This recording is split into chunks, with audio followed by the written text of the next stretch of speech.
Temple maçonnique de Montréal est un bâtiment construit en 1929 et conçu par l'architecte John Smith Archibald. Il fut construit en l'honneur des francs-maçons morts durant la Première Guerre mondiale, Archibald étant lui-même franc-maçon.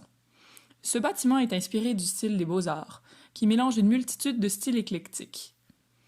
Le style des Beaux-Arts tire son nom de l'École des Beaux-Arts et de l'Académie des Beaux-Arts de Paris, où, vers les années 1860, on s'inspirait des styles architecturaux du passé, dont, dans le cas qui nous intéresse, le néoclassicisme.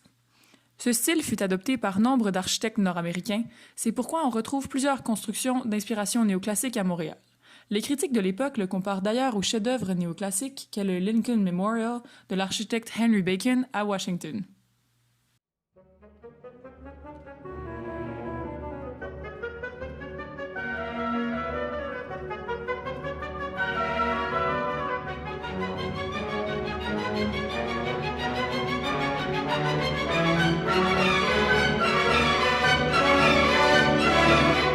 Ce bâtiment n'est pas très facile d'accès.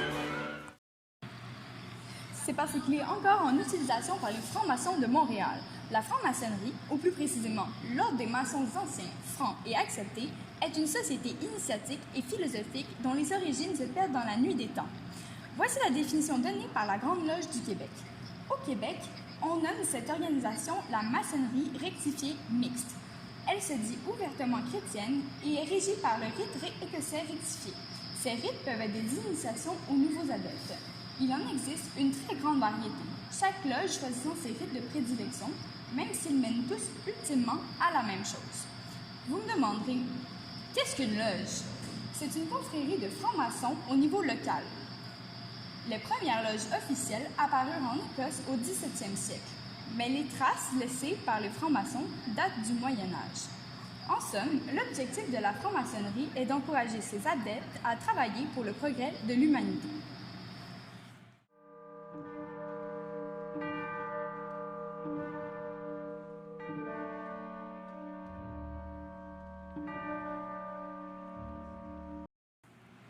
Ce temple rappelle les constructions gréco-romaines, particulièrement par sa devanture.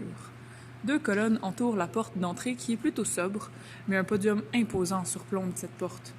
Ce podium est ceinturé d'une rangée de colonnes de style ionique, au-dessus desquelles se dessine un fronton avec un haut relief représentant 2 guerriers qui encadrent un écu.